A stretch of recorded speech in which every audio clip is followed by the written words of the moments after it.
Această emisiune este prezentată de Bloom, Alumil, sisteme arhitecturale, Devalt România, Everart, canapele la comandă.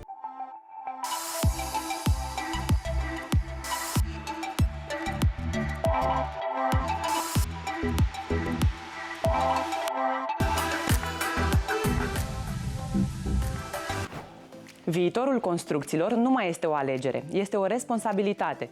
Într-o Românie în continuă dezvoltare urbană, sustenabilitatea devine cheia unui trai sănătos și eficient energetic. Clădirile nu mai sunt doar structuri, sunt organisme care trebuie să consume puțin, să respire curat și să respecte mediul. Despre soluții verzi și construcții sustenabile vorbim mai târziu în emisiune. Bună dimineața și bine v-am regăsit la o nouă ediție Casa Magazin. Sunt Alexandra Conea, iar astăzi vorbim despre sustenabilitate și soluții smart pentru locuințe. Haideți să vedem care sunt subiectele emisiunii. Astăzi, la Casa Magazin, vorbim despre sustenabilitate și soluții smart pentru locuire. Începem cu Gala RIDA 2025, unde cele mai bune proiecte de design interior românesc au fost premiate și incluse în albumul Lifestyle Design Interior. Ajungem apoi la München, la Intersolar Europe, cel mai mare târg de energie solară din lume, unde se conturează viitorul independenței energetice. Revenim în țară într-un penthouse din București, unde un proiect de amenajare îmbină funcționalitatea cu estetica într-un spațiu spectaculos. Facem o trecere prin evenimentele cheie ale industriei creative din ultima săptămână și anunțăm startul Art Design Days la Cluj, începând cu 30 mai. Încheiem ediția cu o invitație la Hala La Minor, în cadrul Energy Expo, acolo unde se desfășoară NZEB Show, conferințele Casa Magazin, un eveniment dedicat construcțiilor sustenabile.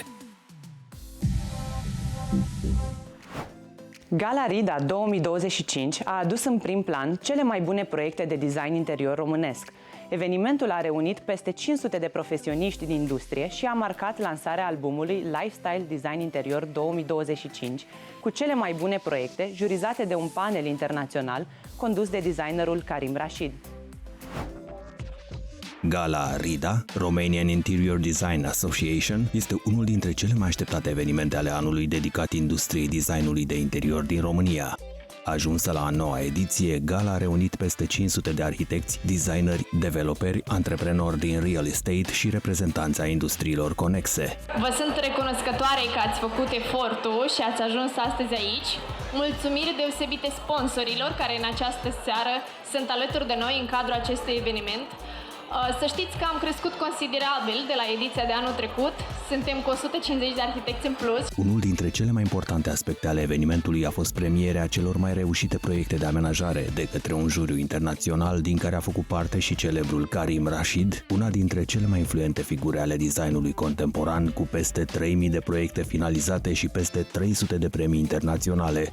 I think that RIDA as an association can build a community of designers and people that are in the design profession around them for interior design.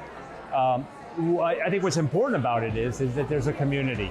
So in fact, then people have a camaraderie. You know, they can share ideas, they can exchange projects, they can actually build a sort of better world through community and through collaboration too. There's a great possibility to get collaborations going. Matteo Nunziati, designer italian renumit pentru colaborările cu brandurile de lux, dar și pentru amenajarea unor hoteluri sub brandul Trump, și Ikim Matthews, expert în trenduri vizuale și strategiile spațiului în retail, cu experiență în piețele asiatice și europene. Tell me about the projects, no name, but the things that impressed you or liked from the Romanian designers. Yes, first of all, it's very difficult for me to be a judge because, you know, I respect so much the other work. So for me to say beautiful or not beautiful, it's not easy to do, you know.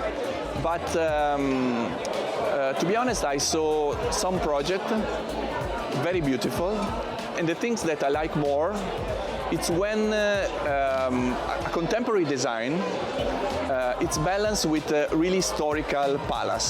So I saw some designers that made lounge bars or some hotel in a very historical place, but they create a very nice contrast with contemporary design, respecting the traditional place. So this kind of balance, I think it's very interesting for me. It's very nice. Această triadă internațională a adus obiectivitate selecției proiectelor câștigătoare, conectând designul românesc cu exigențele și trendurile globale. Ce ai căutat tu în proiectele pe care le-ai jurizat? Care au fost criteriile? Au fost câteva criterii standard în lista de evaluare. Pot să le amintesc. Unul este estetic, ergonomic, da, să fie sustainable.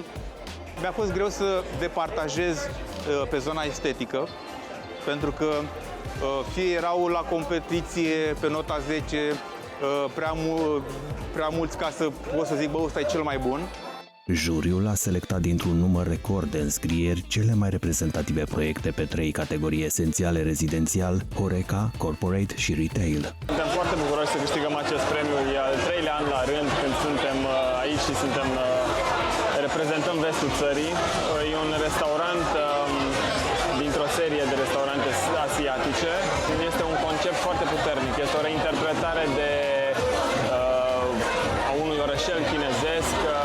Un moment cheie a fost lansarea oficială a albumului Lifestyle Design Interior 2025, o publicație de referință care include 75 dintre cele mai relevante proiecte ale anului. Albumul reflectă direcțiile actuale din designul de interior din România: sustenabilitate, storytelling, funcționalitatea augmentată de estetică, integrarea produsului local și digitalizarea experienței ambientale.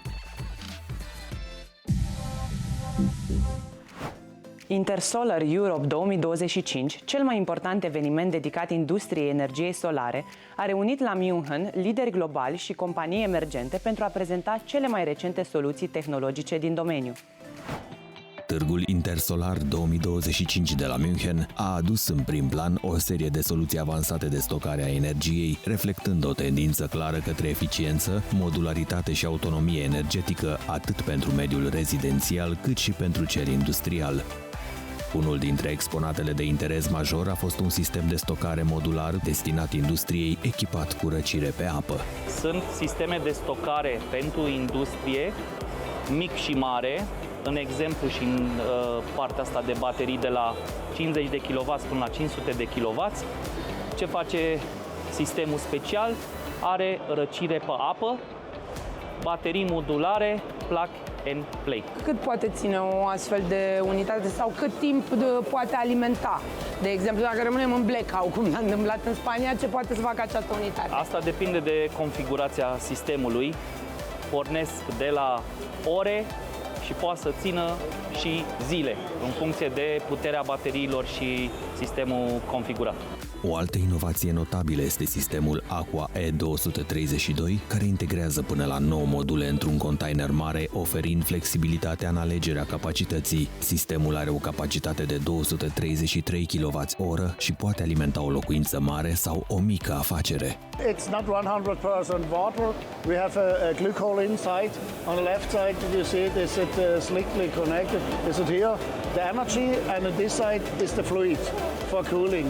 And if it's a problem, you disconnect the power and disconnect, that's new, disconnect also the aqua, and you can put it out and change it while the system is running. O altă companie a prezentat un invertor hibrid capabil să combine energia solară cu stocarea în baterii. Diferența față de un invertor clasic este că acesta permite stocarea surplusului de energie. Tell me please, what this means, hybrid inverter, what is different about it? Actually, there are two different inverters, the on-grid one and also the hybrid one. It's the photovoltaic machine that you connect the PV, and the PV can generate power and goes through this machine, and you can store your loads. And for the extra power, you can store in the batteries. That's the difference from the on-grid inverters, because for the on-grid side, you just can store the loads. You cannot store the extra power. Chiar dacă nu implică direct stocarea de energie, un element complementar important a fost sistemul de protecție pentru instalatorii de panouri fotovoltaice și care elimină nevoia echipamentului individual. Acest sistem ușor, mobil și eficient protejează viețile instalatorilor în timpul montării instalațiilor solare. Wir sind auf der Intersolar, weil wir für die Sicherheit der Mitarbeitenden auf den Dächern stehen und weil wir die Energiewende vorantreiben wollen, aber gleichzeitig eben auch das Menschenleben schützen wollen. Can you explain this system, how it works, please? Das System hinter mir ist ein System für Steildächer und es ist ein Kollektivschutzsystem, welches eben dann das Benutzen von persönlicher Schutzausrüstung überflüssig macht. Somit sind alle Menschen, die sich während der Montage der Photovoltaikanlage auf dem Dach befinden, gleichzeitig geschützt. Wenn das System installiert wurde, können sich viele Menschen auf der Dachfläche bewegen. Mehrere Leute können also damit beschäftigt sein, die Solarpaneele auf der Dachfläche zu befestigen, zu installieren und zu verkabeln. Intersolar 2025 a confirmat încă o dată rolul central al soluțiilor de stocare în tranziția energetică, de la unități modulare industriale și sisteme inteligente de backup până la invertoare hibride și infrastructură de siguranță pentru instalare. Tehnologiile prezentate conturează o industrie din ce în ce mai autonomă, eficientă și sigură. Amenajarea unui penthouse devine un act de echilibru între estetică, funcționalitate și stil de viață. În acest proiect realizat în București, un cuplu de americani cu o familie numeroasă a transformat un apartament aflat în stadiu semifinisat într-un spațiu cald, versatil și spectaculos. Un penthouse spectaculos din București a fost transformat radical pentru a răspunde atât nevoilor unei familii numeroase de origine americană, cât și cerințelor riguroase de confort, funcționalitate și design contemporan. Apartamentul, cu o suprafață interioară de 104 metri pătrați și o terasă panoramică de 80 de metri pătrați, a fost gândit ca o locuință de familie, dar și ca un spațiu adaptabil pentru închiriere în regim hotelier. Am preluat apartamentul în stadiu intermediar între alb și gri. Băile, de exemplu, nu erau finisate, nu exista finisaj pentru pardoseală, pereții erau finisați și cu electricele trasate. Exista doar tâmplăria exterioară. În primă fază a fost necesară demolarea pereților din bucătărie și baia matrimonială, pentru că am recompartimentat o parte din apartament pentru a eficientiza compartimentarea interioară, după ce am regândit toată partea de electrice. Problemele inițiale, precum pereți oblici și o zonificare neergonomică, au fost transformate în oportunități de design. S-a optat pentru o paletă variată de finisaje ceramice în întregul apartament, inclusiv placări de mari dimensiuni în băi și bucătărie. Beneficiarii și-au dorit un apartament cu cât mai multe locuri de dormit, mese de dining interior și exterior pentru minim 8-10 persoane, deoarece au o familie numeroasă și le place să petreacă timp de calitate cu întreaga lor familie. De asemenea, și-au dorit să poată desfășura o diversitate de activități interioare și exterioare. Baia matrimonială și-au dorit să aibă un nivel de confort ridicat, câte 2 lavoare și dușuri, toaletă cu bideu integrat. Amenajarea s-a conturat într-un stil modern contemporan, cu elemente glam, auriu, cristal, texturi de marmură și onyx, inspirate din reședința proprietarilor din SUA. Pereții perimetrali de la intrare sunt flancați cu mobilier pe comandă și integrează zone generoase de depozitare. Deși inițial bucătăria constituia o entitate separată, am ales să unificăm aceste zone pentru a ne bucura de mai multă lumină naturală. Pentru că proprietarii iubesc să gătească și să petreacă timp împreună, bucătăria a fost deschisă și integrată cu zona de dining. O insulă cu blat ceramic include atât spațiul pentru spălat vase, cât și un rastel de vinuri. Pentru compartimentare am ales mobilier din pal pentru a utiliza la maxim spațiul existent. Bucătăria deschisă are zonă de gătit în mobilier, iar zona de spălat vasele și chiuveta integrate în insulă. De asemenea, avem un rastel pentru vinuri integrat în insulă, iar continuarea organică a acesteia este o masă de dining care poate acomoda cu lejeritate 8 persoane. Astfel, compoziția cu insulă și locul de luat masa devin piesa cea mai importantă din casă și întregul living gravitează în jurul ei. Livingul este un spațiu open space generos, conceput ca nucleul social al apartamentului. Zona de dining și cea de relaxare se împletesc armonios într-o compoziție coerentă, dominată de lumină naturală și accente elegante cu tavane decorative, corpuri de iluminat statement și mobilier realizat pe comandă. Zona de relaxare de lângă televizor este dotată cu o canapea generoasă, extensibilă și o măsuță tip taburet cu spațiu de depozitare ce poate deveni măsuță de cafea. Dormitorul matrimonial este complet separat de restul casei, cu baie proprie generoasă, 2 lavoare, 2 dușuri și bideu integrat. Lumina naturală pătrundă prin sticlă riflată și oglinzi strategice, creând o atmosferă intimă și spațioasă. Dormitorul este cea mai intimă zonă a casei. Am reușit să separăm în totalitate această zonă de restul penthouse-ului. Dormitorul este simplu, minimalist, accesul se face printr-un perete de mobilă, care are și rol în izolarea fonică și crearea unei bariere simbolice în momentul în care intri în această zonă a casei. Am încercat să realizăm o formă cât mai aproape de rectangular. Pentru un efect mai intim, am propus crearea unei tăblii de pat care să aibă o bandă LED ce spală placarea de perete de jos în sus în mod indirect și îmbracă camera într-o lumină caldă. Partea faină este că e dotat cu propria baie generoasă. Ușa care permite accesul în baie este realizată dintr-o ramă metalică și în interior avem sticlă riflată. Aceasta culisează în peretele din spatele patului. Pentru a crește nivelul de confort, am demolat baia inițială și am regândit în totalitate din punct de vedere al instalațiilor sanitare, electrice și zonificării funcționale. Acum avem o baie generoasă cu 2 lavoare, 2 dușuri, toaletă cu bideu integrat, o oglindă generoasă ce reflectă lumina naturală care pătrunde prin sticla riflată de la ușa culisantă și geamul fix din spatele tăbliei de pat. Pentru că a rezultat o baie cu o formă atipică, am utilizat în zona îngustă un joc de oglinzi, astfel încât să dilatăm vizual spațiul. Celelalte dormitoare au fost personalizate în funcție de nevoile membrilor familiei, incluzând mobilier pe comandă, canapele extensibile, birouri și elemente decorative unicat, precum un fototapet inspirat de Palatul Cec. Pe lângă interiorul meticulos amenajat, acest penthouse din București se distinge printr-o terasă spectaculoasă de 80 de metri pătrați, un spațiu exterior ce redefinește ideea de locuire urbană și despre care vom vorbi în episodul următor.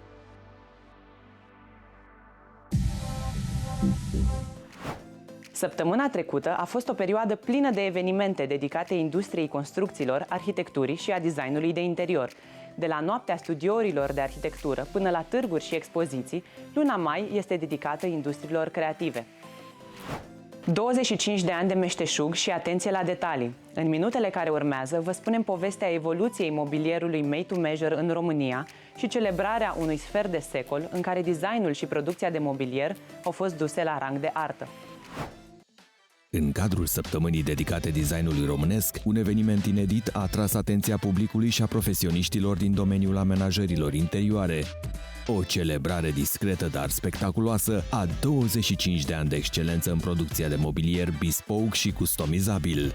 Evenimentul nu a avut loc într-o sală de expoziție, ci chiar în inima procesului creativ, atelierul în care mobilierul prinde viață. Întotdeauna am fost focusată pe evoluție și e foarte important să ne uităm la trendurile la nivel mondial, ce se întâmplă în lume, dar cel mai important este să ne găsim autenticitatea noastră proprie și ceea ce înseamnă pentru noi ceea ce producem, ceea ce facem, ceea ce aducem oamenilor. Și cu timpul am înțeles foarte bine asta și am învățat să pun mult mai bine în valoare lucrurile care ne definesc, modelele care ne definesc, evident cu foarte multă atenție la ce se întâmplă în jur. Vizitatorii au fost invitați să pășească în culisele designului românesc într-o incursiune captivantă prin evoluția meșteșugului local, de la tehnicile tradiționale la inovațiile actuale. O demonstrație vie de artizanat, pasiune și rafinament, marca unui brand care de 25 de ani redefinește ideea de mobilier personalizat în România.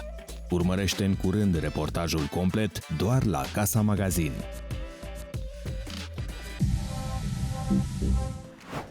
După Iași și București, Clujul devine capitala designului românesc. Începând cu 30 mai, vă așteptăm în Piața Unirii din Cluj la Art Design Days alături de celebrul Karim Rashid. Art Design Days, singurul eveniment dedicat designului interior cu acces deschis publicului, revine între 30 mai și 1 iunie 2025 în Piața Unirii. 3 zile de inspirație, inovație și dialog creativ, expozanți din întreaga țară, workshop-uri tematice, produse de design și prezentări captivante. Startul îl va da un moment cu totul special. Designerul internațional Karim Rashid, susținător al evenimentului, deschide ediția cu un interviu surpriză produs de Casa Magazin. Young, old, middle-aged, it really doesn't matter. It's not just about young designers. It's about all of us collectively, how we need to think and move forward. And we need to think more than make. So we've gotten to this sort of cycle of production where it's all about just producing and producing and producing. We need to step back and rethink a lot of our physical and virtual landscapes. Art Design Day s-a aflat la a 3-a ediție. Este un eveniment excepțional pe care dorim să-l dezvoltăm cât se poate de mult, aducând și reunind în același spațiu arhitecți, designeri, industriile creative, atât de interior cât și de exterior și dezvoltatori imobiliari, pentru că toți facem parte din acest ecosistem care este atât de important și, bineînțeles, sunt importante și conexiunile și modul cum rămânem conectați și modul cum colaborăm unii cu ceilalți. Casa Magazin este partenerul media oficial și vă ține la curent cu cele mai importante momente și intervenții din cadrul evenimentului. So I'll see you all at Art Cluj Design Days in Cluj, of course, Romania. And thank you to Casa Magazin for inviting me. Astăzi vă așteptăm la Hala la Minor din București în cadrul Energy Expo. Casa Magazin vă invită la un eveniment de referință dedicat sustenabilității în construcții, NZEP Show, conferințele Casa Magazin. Astăzi, la Hala la Minor din București, Casa Magazin dă startul unuia dintre cele mai importante evenimente dedicate viitorului construcțiilor sustenabile, NZEP Show, parte din Energy Expo 2025. Dacă ești arhitect, dezvoltator, specialist în eficiență energetică sau pur și simplu pasionat de locuințe inteligente și soluții verzi, astăzi este ziua ta! Conferințele Casa Magazin aduc în prim plan inovațiile care vor schimba modul în care construim și locuim, de la panouri fotovoltaice și pompe de căldură la case cu consum energetic aproape zero. Alături de experții din industrie, descoperim cum putem construi mai eficient, mai sustenabil și mai conectat la viitor. Vino să fii parte din dialogul care contează. Conferințele Casa Magazin încep acum la Hala la Minor. Viitorul începe aici. Tu ești pregătit? Ediția de astăzi, Casa Magazin, a ajuns la final. Sunt Alexandra Conea și vă mulțumesc că ați fost alături de noi. Subiectele le găsiți pe site-ul casamagazin.ro și pe platformele de social media. Vă dăm întâlnire și sâmbăta viitoare la aceeași oră, iar până atunci să aveți o săptămână plină de inspirație.